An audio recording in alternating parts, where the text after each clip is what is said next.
ज्ञानम तिमिरन्दस्य ज्ञानाजनशलाकया चक्षुरुन्मिलितमेन तस्मै श्रीगुरुवे नमः। श्रीचैतन्यमनोभीष्टं स्थापितमेन भूतले स्वरूपं कदा मह्यं ददाति स्वपदान्तिकं। वन्देऽहं श्रीगुरुं श्रीयुतपदकमलं श्रीगुरुवैष्णवं च श्रीरूपं सागरजातं सैगन्धगुणान्वितं तं सजीवं साधुवेतं सावधूतं परिजनसहितं कृष्णचैतन्यदेवं श्रीराधाकृष्णपदान् सैगललिता श्रीविशाखान्वितं च। नमो विष्णुपदाय कृष्णपृष्ठाय भूतले श्रीमती भक्तिवेदांत स्वामी नामिने नमस्ते सरस्वती देवे गौरवाणी प्रचारिणे निर्विशेष शून्यधिपास देशतारिणे। हे कृष्ण करुणा सिंधु दीनबंधु जगतपते गोपेश गोपे कांता राधा कांत नमस्तुते। तप्त कांचन गौरांगी श्री राधे वृंदावनेश्वरी वृषभानुसुते देवी प्रणमामि हरिप्रिये। वंचाकल्पतरुभ्यश्च च कृपा सिंधु एव च पतितनां पावनेभ्यो वैष्णवेभ्यो नमो नमः। जय श्री कृष्ण चैतन्य प्रभु नित्यानंद श्री अद्वैत गदाधर शिवसति गौर भक्तवृंद। हरे कृष्ण कृष्ण कृष्ण हरे हरे हरे राम राम राम हरे हरे। हरे Krishna. I'm sharing my screen. So we are continuing with the Science of Self-Realization, a book by A.C. Bhaktivedanta Swami Prabhupada. And yes, we are continuing with the chapter 1 and its subpart, truth and beauty. Beauty is truth, truth beauty, said Keats. That is all you know on earth and all you need to know. Or is it? In this charming yet cutting essay, which first appeared in the old tabloid version of the Back to God, right, November 29, 1958, Srila Prabhupada tells the unforgettable story of liquid beauty. There may sometimes be arguments about whether truth and the beauty are compatible terms. One would willingly agree to express the truth, and one might say, but since truth is not always beautiful indeed, it is frequently rather startling and unpleasant. How is one to express truth and beauty at the same time? In reply, we may inform all concerned that truth and beauty are compatible terms. Indeed, we may emphatically assert that the actual truth, which is absolute, is always beautiful. The truth is so beautiful that it attracts everyone, including the truth itself. Truth is so beautiful that many sages, saints, and devotees have left everything for the sake of the truth. Mahatma Gandhi, an idol of the modern world, dedicated his life to experimenting with truth, and all his activities were aimed toward truth only. Why only Mahatma Gandhi? Every one of us has the urge to search for the truth alone, for the truth is not only beautiful but also powerful, all resourceful, all famous, all renounced, and all knowledgeable. Unfortunately, people have no information of the actual truth. Indeed, 99.9% of the men in all walks of life are pursuing untruth only in the name of truth. We are actually attracted by the beauty of truth. But since time immemorial, we have been habituated to love of truth appearing like truth. Therefore, to the mundaner, truth and beauty are incompatible terms. The mundane truth and the beauty may be explained as follows. Once a man who was very powerful and strongly built, but whose character was very doubtful, fell in love with a beautiful girl. The girl was not only beautiful in appearance, but also saintly in character, and as such, she did not like the man's advances. The man, however, was insistent because of his lustful desires, and therefore the girl requested him to wait only 7 days, and she set a time after that when he could meet her. The man agreed with high expectations. He began waiting for the appointed time. The saintly girl, however, in order to manifest the real beauty of absolute truth, adopted a method very instructive. She took very strong doses of laxatives and purgatives, and for 7 days she continually passed loose stool and vomited all that she ate. Moreover, she stored all the loose stool and vomit in suitable pots. As a result of purgatives, the so-called beautiful girl became lean and thin like a skeleton. Her complexion turned blackish and beautiful eyes sank into the sockets of her skull. Thus, at the appointed hour, she waited anxiously to receive eager men. The man appeared on the scene, well dressed and well behaved, and asked the ugly girl he found waiting there about the beautiful girl he was to meet. The man could not recognize the girl he saw as the same beautiful girl from whom he was asking. Indeed, although she repeatedly asserted her identity because of her pitiable condition, he was unable to recognize her. At last, the girl told the powerful man that she had separated the ingredients of her beauty and stored them in pots. She also told him that he could enjoy those juices of beauty. When the mundane poetic man asked to see those juices of beauty, he was directed to the store of loose stool and liquid vomit, which were emanating as unbearably bad smell. Thus, the whole story of the beauty liquid was disclosed to him. Finally, by the grace of the saintly girl, this man of low character was able to distinguish between the shadow and the substance. Thus, he came to his senses.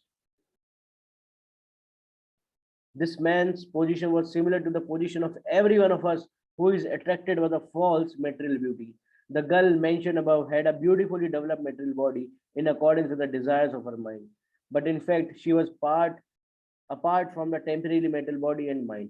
She was she was in fact a spiritual spark, and so also was the lover who was attracted by her false skin. Mundane intellectuals and aesthetics, however, are deluded by the outward beauty and attraction of the relative truth and are unaware of the spiritual spark, which is both truth and beauty at the same time. The spiritual spark is so beautiful that when it leaves the so-called beautiful body, which in fact is full of stool and vomit, no one wants to touch that body, even if it is declared with a even if it is decorated with a costly costume. We are all pursuing a false relative truth which is incompatible with real beauty. The actual truth, however, is permanently beautiful, retaining the same standard of beauty for innumerable years. That spiritual spark is indestructible. The beauty of the outer skin can be destroyed in only a few hours, merely by a dose of strong purgative, but the beauty of truth is indestructible and always the same. Unfortunately, the mundane artists and intellectuals are ignorant of this beautiful spark of the spirit. They are also ignorant of the whole fire, which is the source of these spiritual sparks. And they are ignorant of the relationship between the spark and the fire, which takes the form of transcendental pastimes. When those pastimes are displayed here by the grace of Almighty, foolish people who cannot see beyond their senses confuse those pastimes of truth and beauty with the manifestations of loose stool and vomit described above. Thus, in despair, they ask how truth and beauty can be accommodated at the same time. Mundaners do not know that the whole spiritual entity is the beautiful person who attracts everything. They are unaware that he is the prime substance, the prime source, and the fountainhead of everything that be. The infinite ephemeral spiritual spark, being parts and parcel of the whole spirit, are qualitatively the same in beauty and eternity. The only difference is that the whole is eternally the whole, and the parts are eternally the parts. Both of them, however, are the ultimate truth, ultimate beauty, ultimate knowledge, ultimate energy, ultimate renunciation, and ultimate opulence. Although written by the greatest mundane poet or intellectuals, any literature which does not describe the ultimate truth and the beauties is but a store of loose stool and vomit of the relative truth. The real literature is that which describe the ultimate truth and the beauty of the absolute. Moving on to the next relevant inquiries. Again, in the old tabloid Back to Godhead, this time dated April 20, 1960, Srila Prabhupada talks about the science of the soul. Since a human being a rational animal, he is born to make inquiries and questions. The greater the number of questions, the greater the advancement of knowledge and science. The most intelligent man, however, inquires about what happens after death. A small child walking with his father goes on inquiring constantly. He asks his father so many odd things, and the father has to satisfy him with the proper answers. When I was a young father in my household life, I was overflooded with hundreds of questions from my second son, who was my constant companion. One day, it is so happened that the bridegroom's party was passing our tram car, and the 4-year-old boy, as usual, inquired what the big procession was. He was given all possible answers to his 1001,000 regarding the marriage party, and finally he asked whether his own father was married.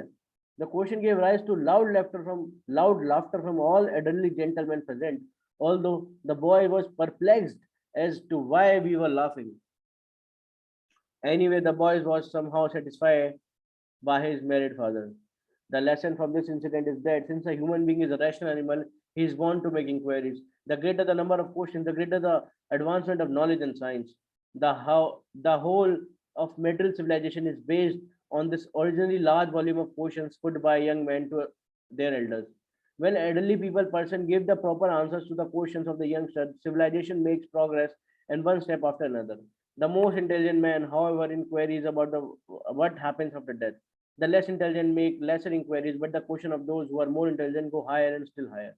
Among the most intelligent of man was Maharaj Parikshit, the great king of the entire world, who was accidentally cursed by the Brahmana to meet death from the bite of serpent within 7 days. The Brahmana who was cursed him was only a boy, yet he was very powerful, and because he did not know the importance of the great king, the boy foolishly cursed him to meet death within 7 days. This was later lamented by the boy's father, whom the king had offended. When the king was informed of the unfortunate curse, he at once left his palatial home and went to the bank of the Ganges, which was near his capital, to prepare for his impending death. Because he was a great king, almost all the great sages and learned scholars assembled at the place where the king was fasting prior to leaving his immortal body. At last, Sukdev Goswami, the youngest contemporary saint, also arrived there, and he was unanimously accepted to preside at the meeting, although his great father was also present.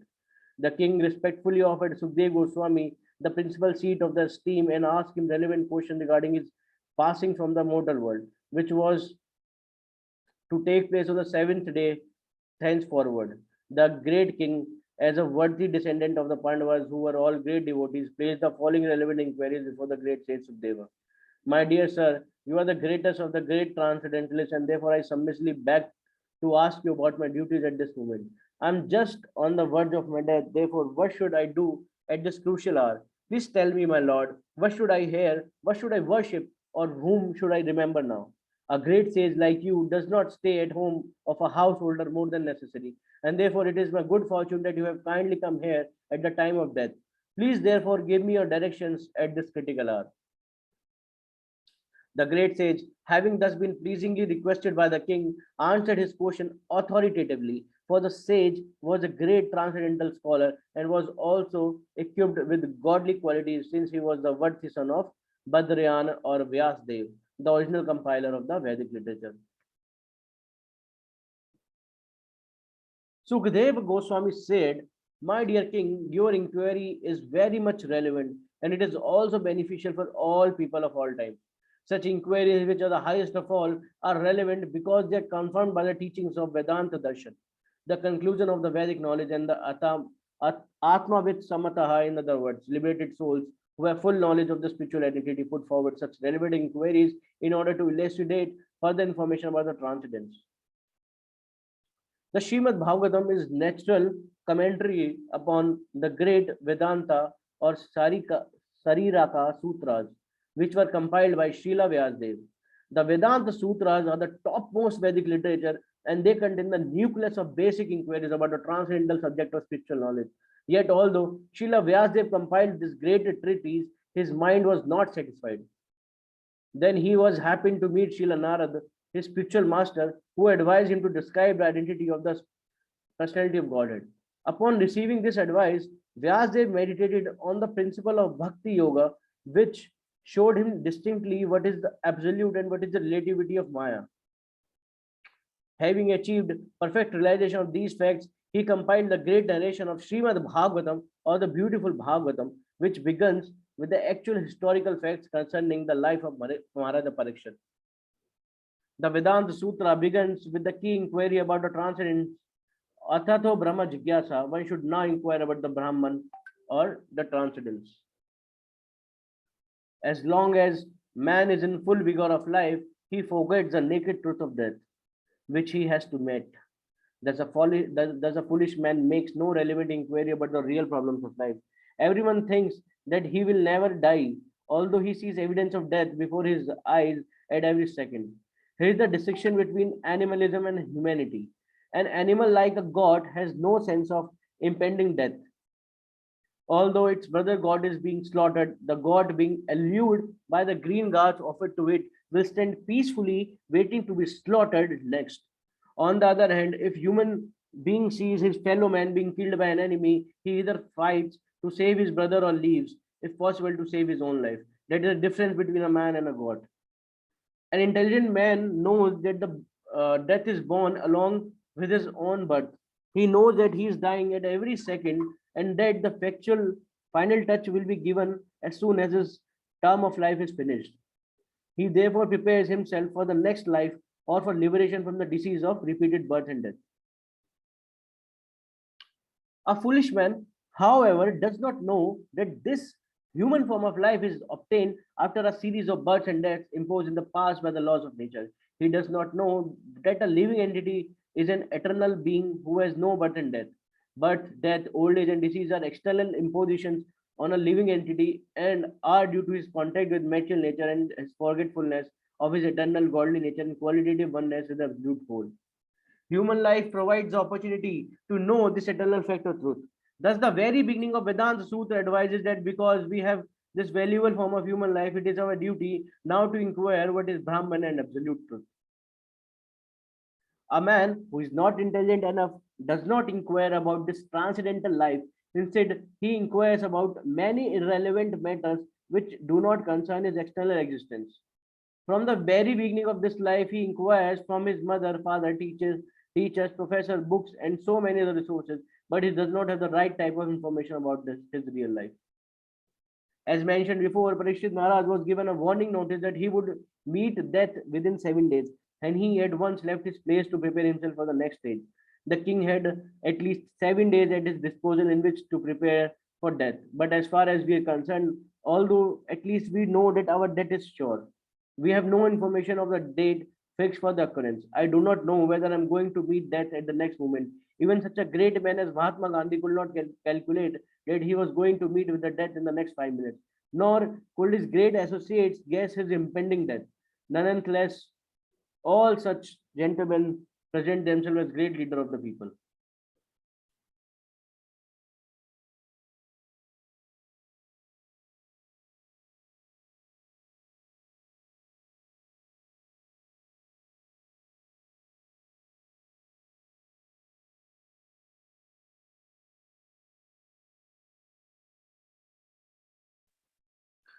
It is ignorance of death and life that distinguishes an animal from a man.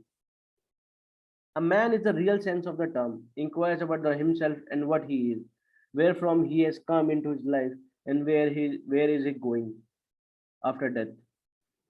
Why is he put under the troubles of threefold miseries, although he does not want them? Beginning from one childhood, one goes on inquiring about so many things in life, but he never inquires about the real essence of life.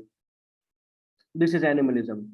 There is no difference between a man and an there is no difference between a man and an animal as far as the four principles of animal life are concerned. For every living being exists by eating, sleeping, feeding, and mating, but only the human life is meant for relevant inquiries into the facts about eternal life and the transcendence.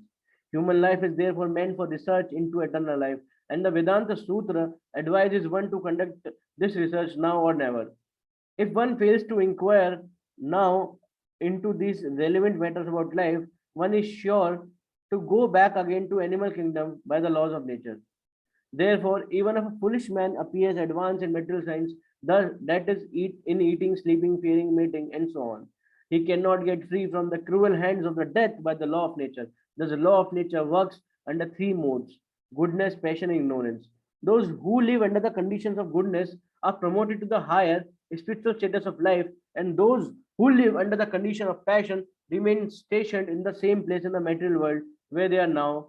But those who live under the condition of ignorance are sure to be degraded to the lower species. The modern the modern setup of human civilization is a risky one because it offers no education about relevant inquiries into the essential principles of life. Like animals, people do not know they are going to be slaughtered by the laws of nature. They are satisfied with a bunch of green grass or a so-called jolly life. like the waiting God in the slaughterhouse. Considering such a condition of human life, we are just trying to make a humble attempt to save the human being by the message of back to Godhead. This message is not fictitious. If there is all to be an era of reality, this message of back to Godhead is the beginning of that era. According to the Srila Sukhdev Goswami, the real fact is that the grey maybe or a person who has tied himself like the goat meant for slaughter in the business of family, society, community, nation, or humanity at large in regard to the problems and necessities of animal life, namely eating, sleeping, feeding, and mating, and who has no knowledge of the transcendence is no better than an animal. He may have inquired about physical, political, economical, cultural, educational, similar other matters of temporary material concern. But if he has not inquired about the principles of transcendental life, he should be regarded as a blind man driven ahead by uncontrolled senses and about to fall into a ditch. That is a description of the Graham.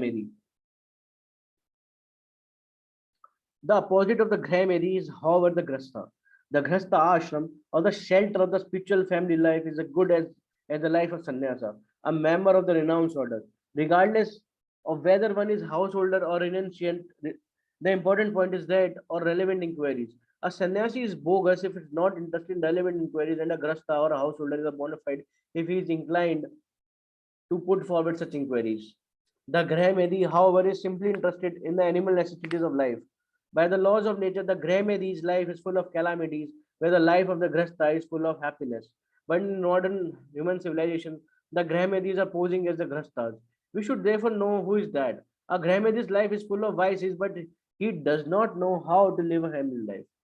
He does not know that beyond his control is a power who supervises and controls his activities, and he has no conception of his future life.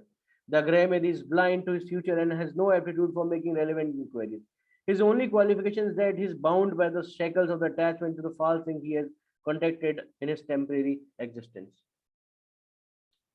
At night, such Grahamadis waste their valuable time by sleeping or by satisfying their different varieties of sexual urges by visiting cinema shows and attending clubs and gambling houses where women and liquor are indulged in lavishly. And during the day, they waste their valuable life in accumulating money, or if they have sufficient money to spend by adjusting the comforts of their family members, the standard of living and their personal needs increase with the increase in the monetary income. Thus, there is no limit to their expenses and they are never satiated.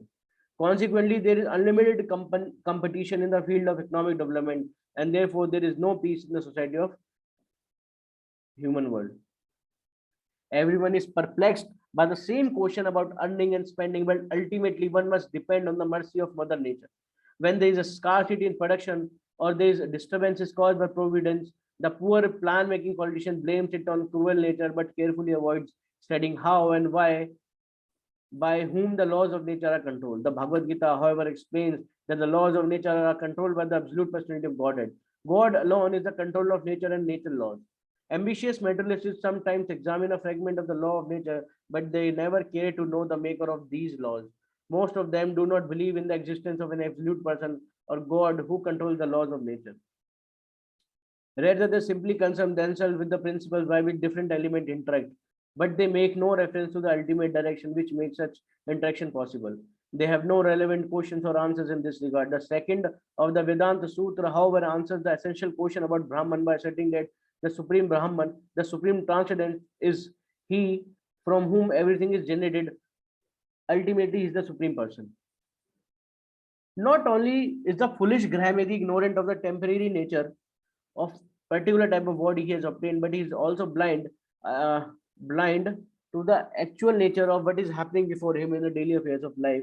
He may see his father die, his mother die, or a relative or a neighbor die. Yet he does not make the relevant inquiries about whether or not the other existing members or his family will die. Sometimes he thinks and knows that all members of his family will die today or tomorrow, and that he also will die. He may know that the whole family show, or for the matter, the whole show of community, society, nation, and all such things is but a temporary bubble in the air, have no permanent value. Yet he is made after such temporary arrangement and does not concern himself with any relevant inquiries. He has no knowledge as to where he has to go after his death. He works very hard for temporary arrangements of his family, society, or nation, but he never makes any future arrangement either for himself or for who will pass away from his present phase of life. In a public vehicle, like a railway carriage, we meet and sit down together with some unknown friends and become members of the same vehicle for a short time. But in due course, we separate, never to meet again. Similarly, in a long sojourn of life, we get a temporary sitting accommodation in so-called family, country, or society. But when the time is up, we are unwillingly separated from one another, never to meet again. There are so many questions relevant to our temporary arrangements in life and our friends in this temporary arrangement. But a man who is grammary never inquires about things of permanent nature. We are all busy making permanent plans in various degrees of leadership without knowing the permanent nature of things as they are. Sripad Shankaracharya, who especially strove to remove the ignorance in the society and who advocated the cult of spiritual knowledge in regard to all pervading impulse of Brahmanism, said in despair, children are engaged in playing, young boys are engaged in so-called love affairs with the young girls, and the old are seriously thoughtful about adjusting a baffled life of a struggle, but alas, no one is prepared to inquire relevantly into the science of Brahman, the absolute truth. Shri Sukadeva Goswami, who was asked for direction by Maharaj Parikshit, responded to the king's relevant inquiries by advising him as follows. Tasmad Bharata Sarvatama Bhagwan Ishvaro Hari Shrotavya Kritavya Sacha Smratavyas Chehata Bhayam. O descendant of Bharata, it is the duty of the mortal man to inquire about glory, fire, and meditate upon the personality of Godhead, who is most attractive person because of his fullness in opulence. He is called Hari because he alone can do unconditional existence of living being. If we at all want to free from conditional existence, we must make relevant inquiries about the absolute truth so that he may be pleased to bestow upon us perfect freedom in life. Srila Sukadeva Goswami was particularly used 4 words in regard to the absolute personality of Godhead. These words distinguish the absolute person of Parabrahman from other person who are qualitatively one with him. The absolute personality of Godhead is addressed as Sarvatma or all pervading because no one is aloof from him. Although not everyone has this realization, the personality of Godhead by his plenary representation reside in everyone's heart as Paramatma, the super soul, along with each individual soul. Therefore, every individual soul has an intimate relationship with him. For forgetfulness of this eternally existing intimate relationship with him is the cause of conditioned life since time immemorial. But because he is Bhagwan or the Supreme Personality, he can at once reciprocate the responsive call of devotee. Moreover, because he is the perfect person, his beauty, opulence, fame, strength, knowledge, and renunciation are all unlimited source of transcendental bliss for the individual soul. The individual soul becomes attracted by all these different opulences when they are imperfectly presented by conditioned soul. But the individual soul is not satisfied with such imperfect representation, and therefore he perpetually seeks the perfect one. The personality of Godhead's beauty has no comparison, nor to his knowledge and renunciation. But above all, he is Ishvara or the supreme controller, who are at present being controlled by the police action of this great king. The police control is imposed upon us because of our disobedience of law. But because the Lord is Hari, he is able to cause the disappearance of our conditioned life by giving us full freedom in spiritual existence. It is therefore the duty of every man to make relevant inquiries about him and thus go back to Godhead. Okay, so we can stop here. Vancha kalpatrubhya cha kripa sindhu vacha patitanam bhavanebhyo vaishnebhyo namo namah. Jagat Guru Srila Prabhupada ki jai. Hare Krishna.